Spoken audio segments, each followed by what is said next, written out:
How about now? Can you guys hear me okay? Had some issues, but I think I got it sorted out. How's the volume? Too low, too high? Can't hear it all. In and out. Okay, I had some issues trying to get this going this morning. Hopefully that's a little bit better. Thank you for those of you that are joining this morning. It's just going to be a quick weather update. Future says now you're good. Perfect. Okay. Had some issues going this morning. So just a short weather update for this morning. Obviously, already touched on a little bit of what was going on. For those of you that do follow Brandy and see on her Twitter as well as Facebook feed, her area got absolutely affected this morning by multiple tornadoes all and around. I want to say as of yesterday afternoon, we had one confirmed tornado just northeast of Houston. And as of this morning, early morning in Florida, I think the tornado count is up to 6 or 7 confirmed tornadoes. And the day is just going to continue and continue on. So right now, what we're looking at on the radar screen is this big, giant line of storms that is just continuing to move off to the east as well as a little bit north. Now, this is going to continue all day long. And if we zoom in here a little bit, these darker green areas, these are counties that are under tornado watch for the day, looking at the next 4 hours. Now, what you're going to see with these tornado watches, which again means that the conditions are favorable for tornadoes to come about, these green little boxes that you see in here are going to continue to just spider web all the way up through Georgia into South Carolina and eventually making their way into North Carolina as we get into the afternoon. Um, Now down here, what you're seeing, these bright pink boxes, these are current tornado warnings. And as you can see right here, this one says at the top, observed. That means there's a tornado confirmed on the ground.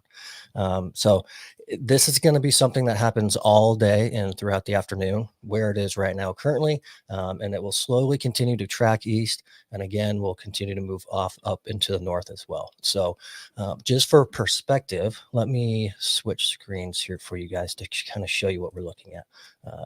Let me back this out. We're going to take a look at the outlook for today of severe weather.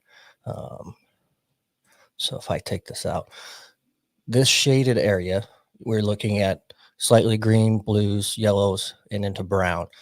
These are where everything, the Storm Prediction Center has put out a big watches for the day.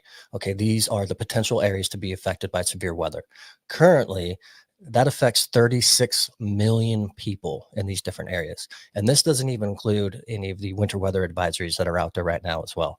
So that's how important, how big and strong this system is as it continues to move east and as well to the north.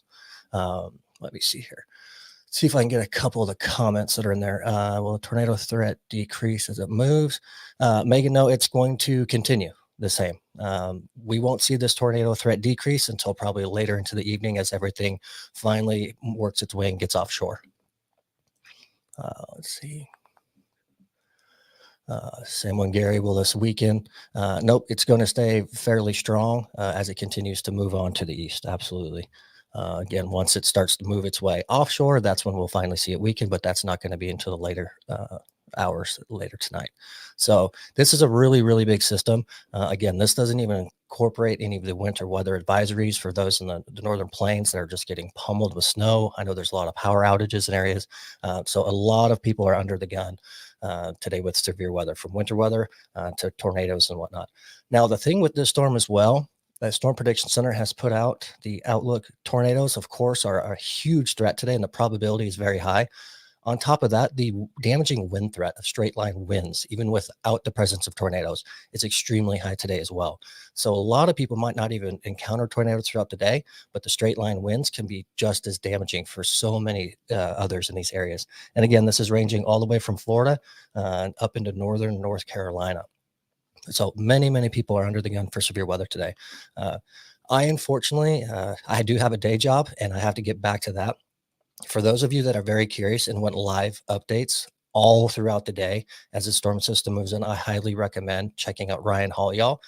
He was live all through the night. He's live again this morning, and he'll be live all day between him and his partner, Andy, that cover all that weather. So I'm going to get back to work. I just want to do a quick update. If you know anyone in any of these areas that may not watch the news, that might not get on social media or anything, please share this or anyone's stream that's out there covering weather. It's just so important for people to know. So thank you guys so much for tuning in. I hope you have a great day, and we'll check in later. Bye-bye.